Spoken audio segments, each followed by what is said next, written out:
Alors, on a Sony qui dévoile sa voiture électrique finale, la Fila 1. Elle serait commercialisée en 2026 apparemment.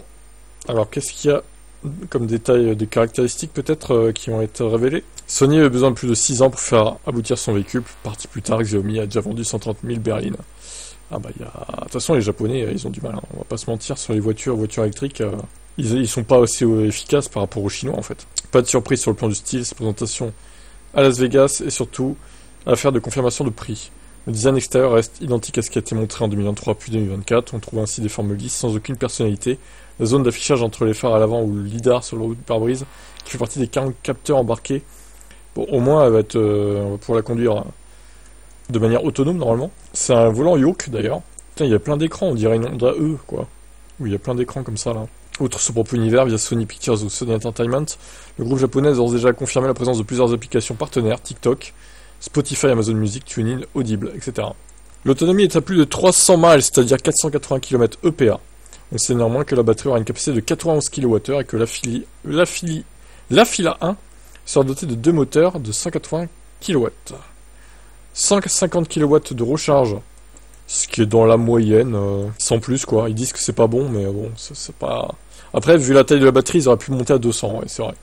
Après, encore une fois, il faudrait voir la courbe de recharge et pas que le pic, quoi. Parce que si le 150 kW dure longtemps, à la limite, bon. Elle embarque un port NACS et une accessibilité au réseau de superchargeurs Tesla, donc. La version signature serait à 98 800 €. L'entrée de gamme origine arriverait quelques mois plus tard avec des jantes 19 pouces au lieu des 21. Le tout pour 86 300 €. Sans les écrans arrière non plus, ni la caméra centrale à l'intérieur. Le tarif qui la positionne face à Lucid Air. C'est un peu too much, je pense que ça va pas le faire. Ça ne va pas le faire. Elle est vraiment très conventionnelle, on dirait qu'elle a été dessinée pour plaire au plus grand nombre. En fait, sans plus quoi. Ah ouais, les énormes écrans derrière, incroyable. Aucune prise de risque sur le style, hein, vraiment. Je préfère largement la Xiaomi Sucette là, clairement. Tous ces écrans à l'intérieur, ça va jouer sur la console ça en plus. Mine de rien. Faut les alimenter ces écrans, les rétro-caméras aussi. C'est un haillon, le coffre, c'est pas mal. Ça c'est plutôt un bon point. Après elle est beaucoup trop chère quoi. Elle est pour moi 15-20 000 € trop chère par version. Hein. Alors je sais qu'il y a une grosse batterie, hein, ok d'accord, mais bon. Quand même quoi. Bon bah quand ils en vendront 10 ou 15, ils baisseront peut-être le prix. Have a nice day. Et on peut même passer des messages à l'avant quoi.